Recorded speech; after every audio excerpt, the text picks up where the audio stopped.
Alhamdulillah wa salatu wa salamu ala Sayyidina Muhammad wa ala alihi wa sahbihi ajma'een amma ba'd. I think, was it the signs of a qualified Shaykh is next. A Shaykh is one who has full knowledge and experience of spiritual ailments, amrad batina. How do they get that? Because they've studied them and they've had the training about them with their own Shaykh, right? And attributes, he also understands the attributes of vice and virtue. Because people are going to come with those kind of questions. I'm struggling with this. They should be able to give them some kind of remedy or some kind of solution. I mean, it's up to the murid to follow that through and how diligently they follow it through. Most murids are looking for easy, right? And sometimes what happens is that there's an inspiration that goes with it sometimes, especially when it's fresh. There's an inspiration, and that helps a lot, but that's not sustainable unless you really work hard on it yourself. At the end of the day, the Shaykh can be anybody, but if you're not a committed murid, nothing's going to happen. At the same time, if you're a committed murid, you'll get so far, but if you don't have the Shaykh to direct you completely, then you're going to have an issue as well. So I think that's what he's referring to. He should further be able to distinguish between their similarities. Similarity between two different types, you have to be nuanced. This looks the same, but this is probably because of this, and this is probably because of that.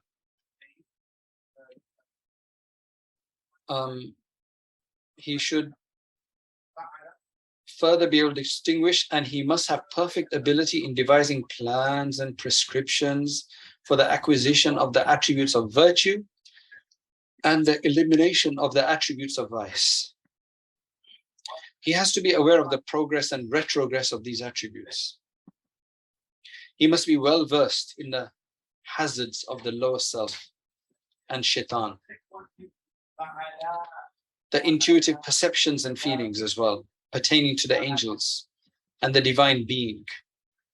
So for example, the other day somebody called and he said that, especially if I do dhikr or something, I start seeing certain colors. Or sometimes if I'm deeply thinking about something, I end up seeing some vision of different colors and things. So he went to a Shaykh and he said that you've got psychosis. I was like, please, you don't have psycho. I go, is it fear, frightful? Do you do crazy things? And no, it just gives me a kind of it's either makes me feel good. So it's not psychosis at all. Not that you should base anything on there necessarily, but it's definitely not psychosis. And I don't think it's from the shaitan. It's not making you do anything wrong. You just probably tapped into a certain wavelength where these things are being engendered and you can see them. It doesn't open for everybody. Colors don't open for everybody. There's just some people, they say, for example, that if you do muraqabah on certain lata'if, right? So if you do muraqabah on latifatul qalb, which is on the heart one, it could represent itself in a vision of a certain color. Because a certain effect of the body is happening psychologically and spiritually. You're tapping into a certain spiritual wavelength that your eyes are generally filtered, doesn't allow you to see it, whereas that one allows you to see it. Not that you're going to get anything necessarily great because of it if you don't do anything with it. I've been told about certain families, Sayyid families, that they're, mashallah, just very ripe and they kindle very easily with dhikr. Right, so one Shaykh was telling me about some murids who are Sayyids in Peshawar, and he said they're just amazing. They do a bit of dhikr and they just get kindled, in the sense that, mashallah, unka dil chal padta hai. Like, they just find it much easier, whereas other people just have kathafa. So they've got this thick barrier inside that just takes longer to get rid of. Right?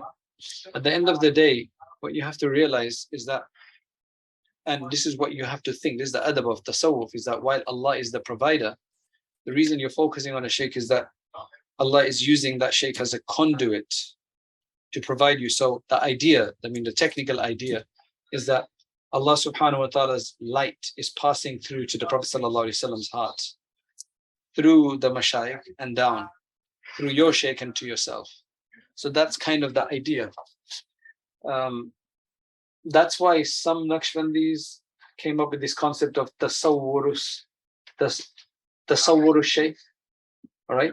And what that basically means is that initially when you sit and do muraqabah, you need to focus on your shaykh, not Allah. Right? Which sounds highly controversial. But what they're saying is that this is just a wasila, that you focus on your shaykh because you can see your shaykh. You know what he looks like. There's something to imagine and visualize, right? What he looks like and so on, right? That you just imagine your shaykh watching you and you need to be careful and, and then eventually you switch that with Allah because you learn to focus with somebody that's imminent and what you can see to something that you cannot see. Because if you try to focus on Allah, it's difficult. But we generally don't tell people to focus on Allah. So we don't do that, right? Saying that we're not going to do tasawwur shaykh is controversial. But I can see how it's acceptable, right? How it could be acceptable as long as you do it properly. But I can also see how it's controversial. So what they say, instead of that, what you should think and do is when you're sitting with your shaykh, then you have to imagine that your heart is connected to your shaykh's heart. So you do what they call rabitatul qalb. So you're connecting your heart to the heart and you're assuming that Allah subhanahu wa ta'ala's rahmah, when it comes down, it's coming through the mashayikh and your shaykh's got an outpouring of it. And from that, the faith is coming into your heart when you're in with your shaykh. Some people can do it even when they're not with their shaykh. In fact, then the reverse is tawajjuh, or the shaykh has to provide tawajjuh. There's a certain way of doing that they don't reveal that unless you become a shaykh generally, right? Because people can use it in the wrong way and just sometimes affect people. So if al-ainu haqqun, if the ayn is haqq, then why can't positive ayn be haqq as well? If negative ayn is haqq, right? They say that unki ek nazar ne usko Fudayl ibn Iyad bana diya. Like ek nazar padi and like one glance of his just turned it. Uska kaya kaya palat gayi. These are these various idioms that they use, right? So that's he's saying that he must be able to distinguish these various intuitive and extrasensory feelings and perceptions. You need to be able to distinguish between whether somebody's got some jadoo on him or somebody's got some serious, mashallah, barakah and faid, on what they're seeing. For example, one of the guys in my room in Darul when we were probably about 14 years old, he was quite a Joshila person, right? Quite an animated kind of individual. He decided that I'm going to go and do, we used to go into the zikr room and you're told that you're not allowed to do that zikr. La ilaha illallah, unless you get ijazat for it, right? Because it's given to you and then you have to adjust it because it's like medicine. It could work out. For example, the people say through experience that if you read La ilaha illa anta subhanaka inni kuntu min adh-dhalimin multiple times, it's going to be very hot for you, as a very heating effect. And your body might not be able to, because everybody's different. Whereas Durood Sharif, you can do in abundance and it won't affect the temperature. It's a neutral state. It's kind of really interesting that these things have different ta'thir and effects and efficacies. So this guy started doing La ilaha illallah it was a weekend. Classes were empty and dark, winter, like 4 o'clock or whatever, after Maghrib. And he said, I just started seeing things, right? So sometimes you do see things. Sometimes you can have a hal. When you do dhikr, sometimes you can fall into a state where you lose yourself because you've kind of, your spirit has ascended, your ruh has ascended to mala'ul a'la, al-mala'ul a'la, or to the, what they call a malakut or jabarut, or to the basically higher realms. So you lose yourself, so you're not aware of what's going on around you. You don't want that state though. That's not something you need to be looking for, because that's the state of, that could become the state of jadhb. That's when a person becomes majzoob. When a person becomes, they can't help themselves, then of course if they do say anything crazy or whatever, they sometimes are known to say crazy things, they're ma'zul anyway, right?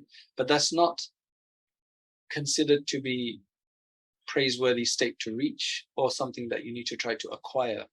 Our purpose is that you carry on living in the world and you be connected to Allah and you multitasking in that regard. Like it becomes a second nature, it becomes like your breath. That's the purpose of it.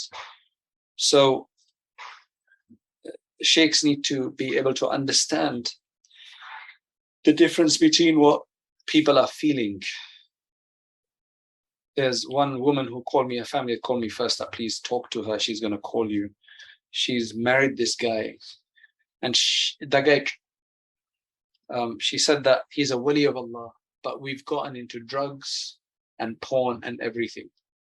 But it just feels so good when you're with him. He's a wali of Allah. I know he's a wali of Allah. I go, please. I go, please, like, just get it. You can't be a wali of Allah and persist on these things. If it was a one-off, chalo theek hai, maybe possible. But if you are saying that it's just totally deluded, because I don't know, maybe it was, there have been some crazy Sufis or weird people in the past that have used hashish and other things to get themselves going. There's also a drug that the ISIS use frequently. There's a drug, there's a pill. I forget what it's called.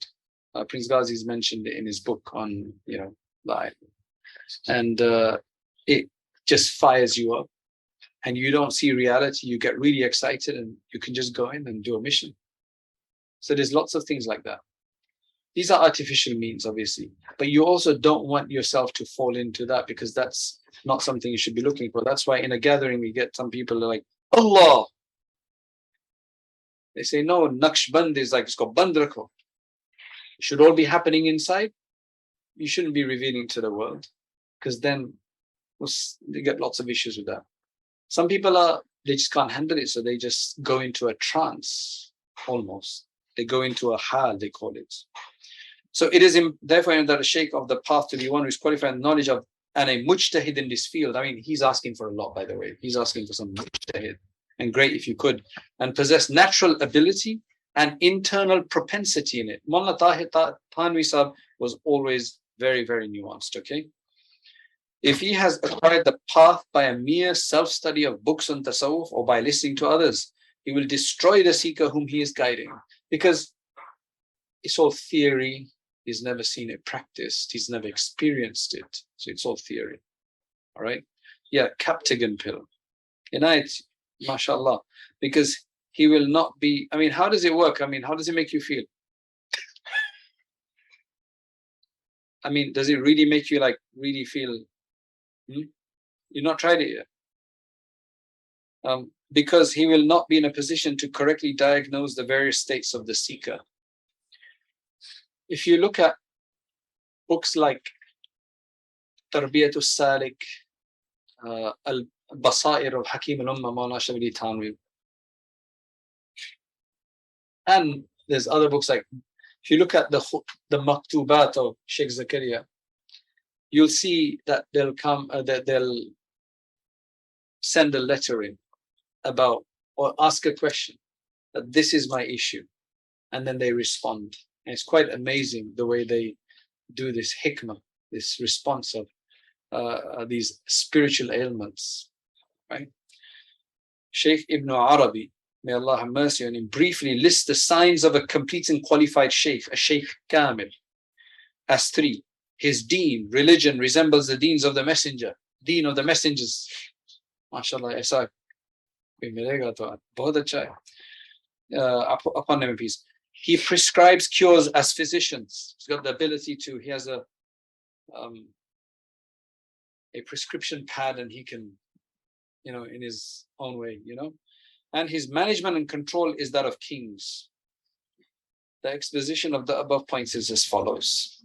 He's given 10 points. We can, right?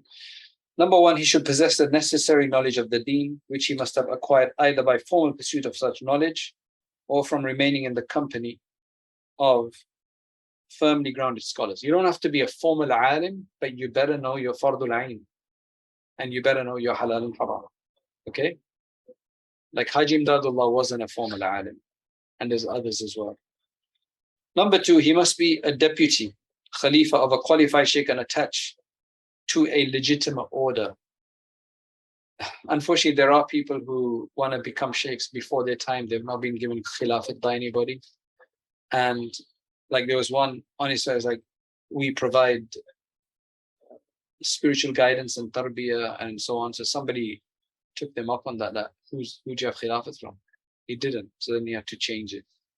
It's just there's some people who want to become a Shaykh and a Mufti and a judge and a Muhaddith and so on altogether.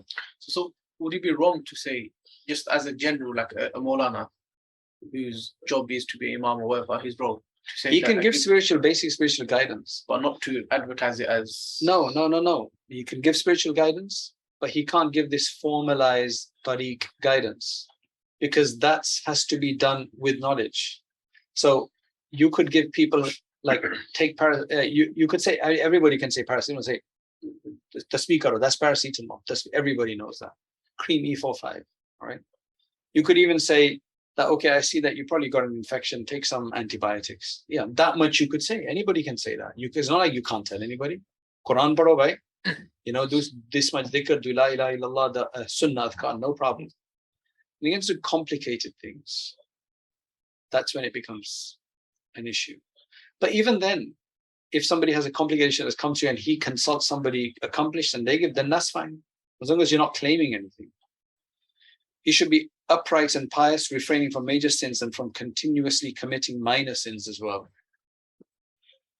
He must have derived spiritual benefit by remaining in the company of a Shaykh for an adequate period of time. Such companionship can either come through physically being in the Shaykh's presence or through correspondence. You're in constant touch. All right. The people of knowledge and understanding hold him in high esteem and resort to him in matters. So he can't just be somebody self-claiming all of these things. And sometimes the Shaykh dies and you've got claiming of Khilafah. Who's going to challenge you? Shaykh didn't leave a list, didn't tell anybody else. Could happen, right? Or he did have you as a Khalifa, but then you're messed up afterwards. There's so many, they mess up afterwards. Right? So that I consider this is something I tell everybody. The people of knowledge, ulama, and understanding must hold him in decent esteem and resort to him in matters. Maybe not that, but at least hold him and respect him. Like, acha kaam kar rahe. Number 6, his companionship increases one's desire in you for the hereafter and divine love, and decreases one's love for the world. The majority of his disciples are followers of the Sharia. You see that effect, that people around him are generally followers of the Sharia. They're conditioned conforming to the demands of the Sharia for the most part. Initially somebody might not have a beard or whatever, and then eventually, mashallah, unke saath rehke. Otherwise, if you're constantly got some fusaq around you and you're the big Shaykh, then that just tells you where you are, that they've affected you. And number 8, he's without greed and desire for worldly gain and benefits. Number 9, he engages in remembrance and devotion himself. Aapko masjid bhej diya, main Makkah mein jaake padhunga. Madina Sharif mein padhunga main. Hum aapke saath chalenge. नहीं उस गाड़ी में जगह नहीं होती, वो मैं अकेला ही कर सकता हूँ. Karamat. He doesn't pray, doesn't do the zikr. He does not, number 10, he does not leave his disciples unfettered, but reprimands them when the need arises and treats everyone in accordance with their respective abilities. So he's not somebody to just please the people. He knows how to do it. The one in whom these attributes exist is worthy of being a Shaykh, and he should be considered a wonderful alchemy, meaning a wonderful solution for you. His companionship and service are in fact priceless treasures. Once these attributes and qualities are found in a Shaykh, one should not be concerned about miracles and unveilings. It is not necessary that these states exist in a qualified Shaykh, meaning kashf and karamat, nor is it necessary that he be one who does not earn his livelihood. Like your Shaykh doesn't have to be some poor wali of Allah who just, mashallah, just pulls money out under his prayer mats. He could be a working class guy. And it's amazing how one big alim has told me about somebody he's connected to after Hazrat, who's a working guy. He goes, you'd never expect him to be, but he is of a very high caliber. That's a bit of a different. But anyway, that is Shaykh Kamil. Problem is that you're hardly going to find somebody who fits all of those things nowadays. So then you just basically get the best you can, right? Ma la yudrak kulluhu, la yutrak kulluhu. That's what it is.